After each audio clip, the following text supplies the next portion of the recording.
The movie begins with a woman in a horse stable running away from someone. When she tries to use her phone to call someone, she finds it turned off. She hides her phone in a boat, but as she moves a little further, someone comes and hits her with a shovel, and she falls into the lake. So, is she not going to continue with us in the movie? No, bye-bye. And you too, don't leave without finishing this amazing film with us. Support your friend with a like, and let's continue the movie together. After that, we see Kat at school saying goodbye to her students because she's going to Scotland for work. She visits her friend to say goodbye and tells her that she's happy about this job because she'll enjoy the atmosphere in Scotland. They talk for a bit, then she leaves. The next day, she gets ready and takes the plane. When she arrives, she goes straight to Annie's house, which is located in the middle of the forest. While looking around, she finds Annie behind her, who tells her she was out hunting. They go inside, and Kat is amazed by how beautiful and well-decorated the house is. Annie tells her that the agency usually sends trainee teachers because no experienced teacher would travel all this way and go through the trouble. She asks Kat why she came, and Kat explains that her mother passed away recently, and she wanted to go somewhere far away to forget her sadness. That's why she accepted this job to teach her daughter Hannah. Then Annie says, "That's enough sadness for now. Come with me, I'll show you around the house so you can know where you'll be living." Kat tells her she heard about her horse breeding project and that Hannah loves horses just like her. When Kat notices the cameras, Annie explains that she installed cameras everywhere for security. She also tells her that the door is locked at 8 p.m. and if she wants to go out, she has to inform her in advance. Anyway, after that, she takes her to meet Hannah. When they go to the stable, they don't find her there. While they're looking for her, she suddenly appears in front of them. Wow, she's the one with the shovel. Annie says to her, "This is your new teacher. Come say hello." But Hannah acts like she doesn't want to talk to her and pretends not to see them. At night, Kat goes out for a walk and meets Fraser, the man in charge of protecting the place. He shows her that he lives in a small cabin next to the stable. When she goes back to sleep, she gets scared by the sound of the alarm. She runs outside to see what's happening and notices that Hannah is not in her room. Suddenly, Annie appears behind her and tells her that the house door is open and Hannah is missing. She asks Kat to help look for her since she already checked the cameras. Kat goes straight to the stable and is surprised to find Hannah there. Hannah tells her that she heard a noise and came to check on her horse, afraid it might get stolen. Annie arrives, reassures herself about her daughter, and asks Kat if she saw anything strange. Kat tells her that everything is fine and nothing unusual happened. But as soon as they turn around, a man appears behind them. The next morning, Kat wakes up to start her first lesson with Hannah. She notices that Hannah likes the same books as her, and even her favorite language is English, just like Kat. While looking through her drawing notebook, she finds a drawing of a woman.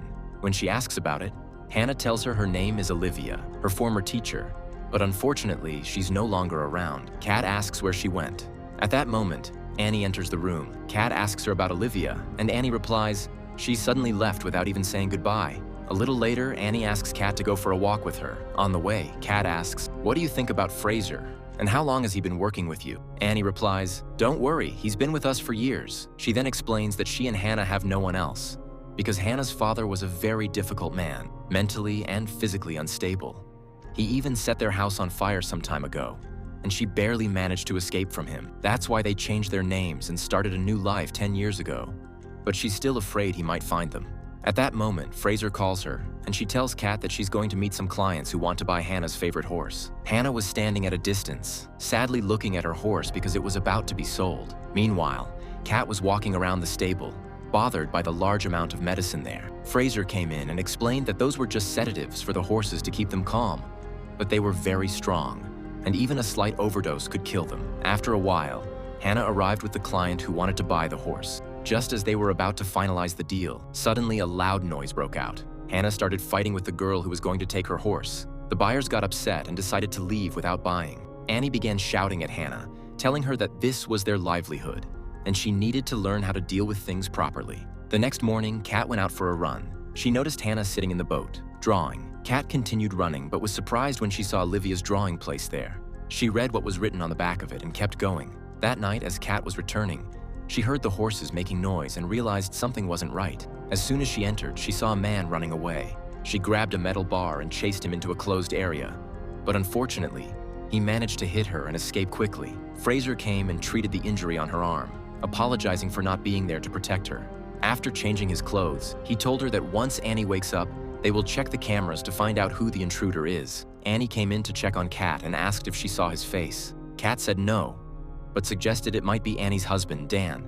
Annie replied that it was impossible because if Dan had come, he would have gone straight to the house, not the stable. When Kat suggested calling the police, Annie strongly refused because she was afraid Dan might find their location. The next morning, Kat and Hannah went together to the boat, since that's where Hannah feels calm, away from the noise. Kat tried to look at Hannah's drawing, but her pen fell into the water. When she bent down to pick it up, she found a phone under her feet. She was surprised and didn't know who it belonged to. It was turned off. Hannah told her that it belonged to Olivia, so Kat took it with her. When Kat went to tell Annie, she overheard her talking to Fraser, trying to calm him down because he wanted to call the police about what happened to Kat. Annie said, "Don't forget, I'm the one who gave you this house and the life you've always dreamed of. If the police find out where we are, Dan will reach us in no time." Kat was standing there listening to everything. When Annie noticed her, she told her to come in. Kat asked her to tell her more about Olivia since she heard that she had died. Annie confirmed it and said she didn't want to tell her before because she didn't want to scare her. She explained that the police found Olivia's body drowned in the lake, and the autopsy suggested she had been using drugs, so she might have overdosed and fallen into the water. Kat went up to her room and put the phone on charge to check it. The only thing she found was a photo of Olivia standing with a man, and behind them was the name of a hotel. The next day, Kat called her friend Paula. When Paula asked her why she looked like that, Kat showed her Olivia's phone. The big surprise was when she told her that Olivia was her sister, and she needed to find out what really happened to her. That night, Dan went to a detective to see if there was any news about his wife, but the investigator told him, "This is not my field. Go check with family court," and added that he knew about his past, that he was a troublemaker who mistreated his wife. Dan got angry and said he had been cleared of all those charges. When the investigator tried to leave, Dan attacked him, but the investigator let it slide this time and told him, "Only because of your situation. Next time, you'll go to prison and won't get out." Meanwhile, Kat secretly left the house and headed to the hotel whose name she saw in the photo. Suddenly, a man appeared behind her and said, "Sorry about that hit, I didn't mean to hurt you." She realized he was the one who attacked her at the stable and started yelling at him, but he asked her to just listen. He told her his name was Mark, and that he was there because his girlfriend used to work at that place and was killed 2 months ago. At that moment, Kat realized he was her sister's boyfriend. She asked him, "What makes you sure she was killed?" He replied that Olivia was afraid of water and never went near it, and also that she never drank alcohol or used drugs. Before she died, she sent him a strange clue, meaning she had hidden something in the stable. Kat was shocked and told him that Olivia had sent her the same clue. When he asked who she was, she said, "I'm Kat, Olivia's sister, and I came to find the truth." She took out the phone, unlocked it, and started checking it. She found that Olivia had been calling Dan frequently. At that moment, she went outside. Mark followed her and asked her to give the phone to the police, but Kat refused because she felt the police weren't doing enough. She told him she needed to uncover the secret in the stable. Mark warned her that she was in danger and told her to call him if she needed anything. After that, Kat went to a public phone and called Dan. As soon as he heard her voice, he thought she was Olivia and started asking where she had been and why she hadn't answered. She told him, "Olivia is dead. I'm her sister, Kat." He then introduced himself as Annie's husband and said he was looking for her and his daughter, Sophie. Kat was shocked when she heard the name Sophie because she knew her as Hannah, but she didn't show it. Dan told her that before Olivia died, she had told him she found dangerous evidence, and after that, she disappeared. Kat asked him, "Why do you want to find your wife when you treated her badly?" He ignored that and kept asking where they were, but she didn't trust him and told him they would meet the next day somewhere else. All this time, Fraser had been watching Kat while she was out. When she returned to the house and tried to open the door, the alarm went off.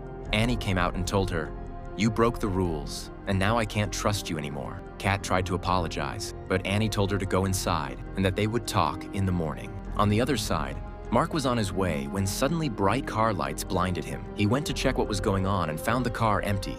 Suddenly, Fraser appeared behind him and attacked him. Then Fraser called Annie and told her, "The mission is accomplished." At that moment, Kat was reviewing with Hannah and said to her, "What do you think about playing a riddle game?"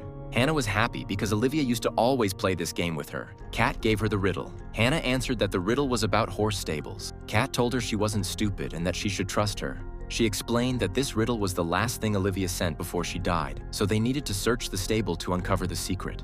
Hannah got scared when she found out Kat was Olivia's sister, and became even more frightened when Kat started suspecting that Annie might have killed her sister. Just as Hannah was about to speak, Annie came in and asked Kat to go with her for a shooting outing.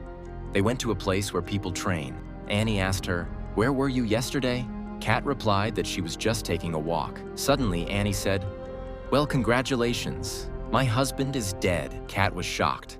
But Annie continued coldly. Good news travels fast, so we're going to have a proper dinner tonight. Later, when Hannah met Kat again, they went to the stable to search and found Olivia's bag. When they opened it, they found a death certificate with the name Hannah Memorial, a photo of a hospital labeled Sarah Marsh, and a blanket with the name Sophie on it. Kat told her, "That's the name your father told me." Hannah was shocked when she realized Kat had met her father, and she got upset with her. Suddenly, they heard Annie calling them. Hannah hid the papers behind her back and went out. Kat tried to call Mark, but the phone was ringing in the grave. At dinner that night, Annie came down well-dressed and elegant. Kat was secretly searching the name Sarah Marsh on the phone, but quickly hid it.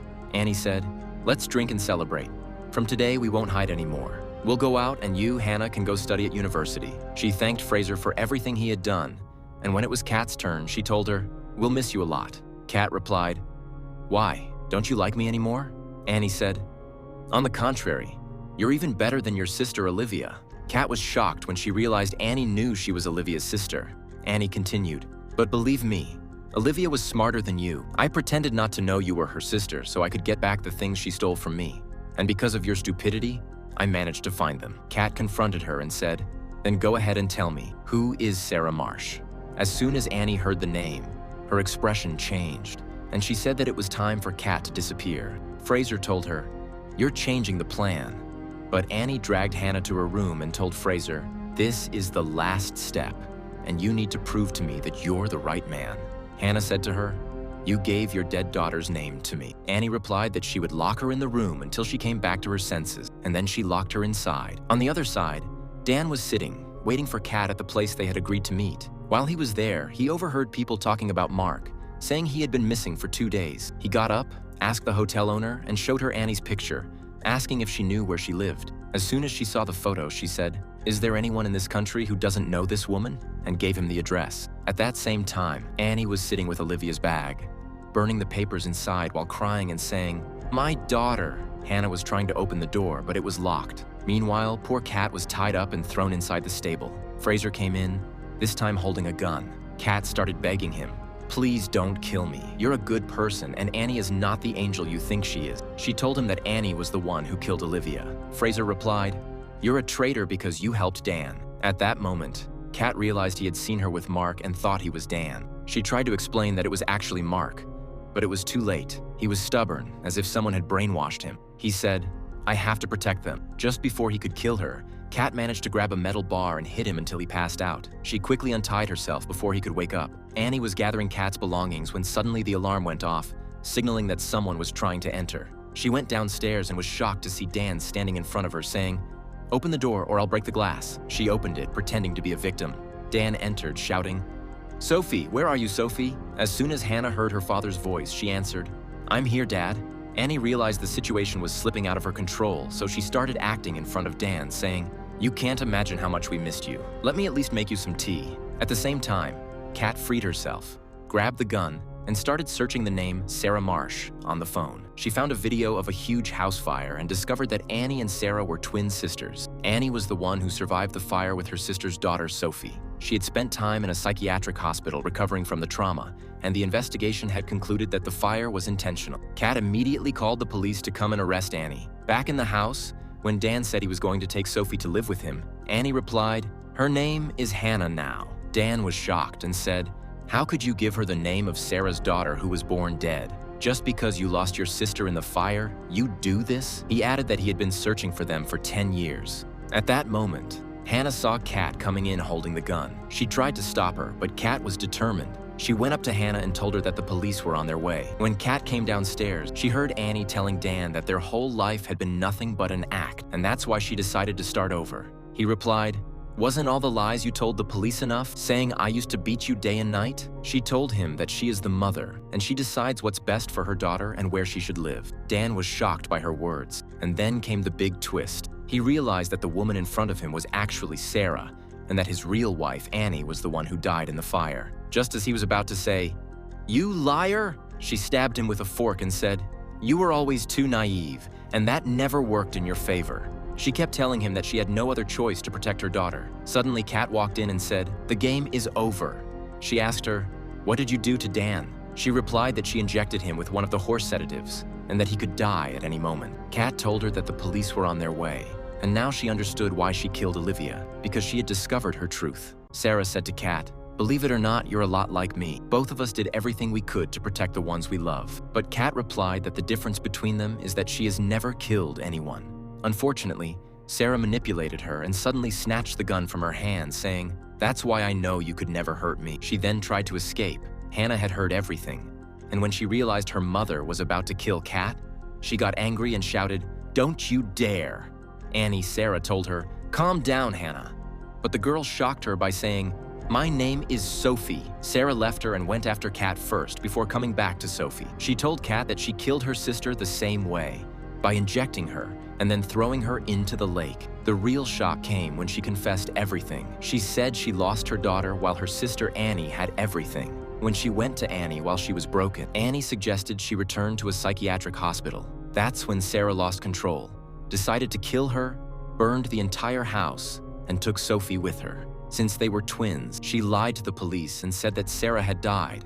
And since then, she had been living under Annie's identity. She even renamed Sophie as Hannah. In short, she had been living a lie for years. While she was talking, Kat took advantage of the moment and lunged at her to grab the gun. A fight broke out between them. While defending herself, Kat accidentally pushed Sarah, who fell and died on the spot. Fraser, when he saw her dead, broke down crying. Like we said, he had been completely manipulated. Kat managed to free Sophie and save her. The police arrived just in time.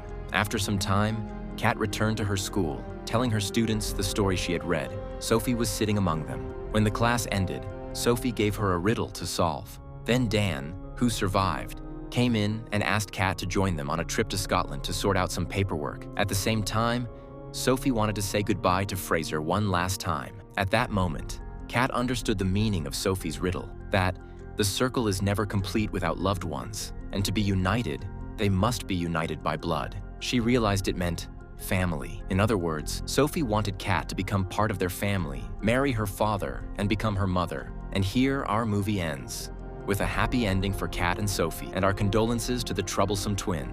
Hope you enjoyed this recap. If you made it this far, don't forget to support your friend with a like and a comment, because that's what the YouTube algorithm loves. And subscribe to the channel if you haven't yet. See you in a new movie. Thanks for watching.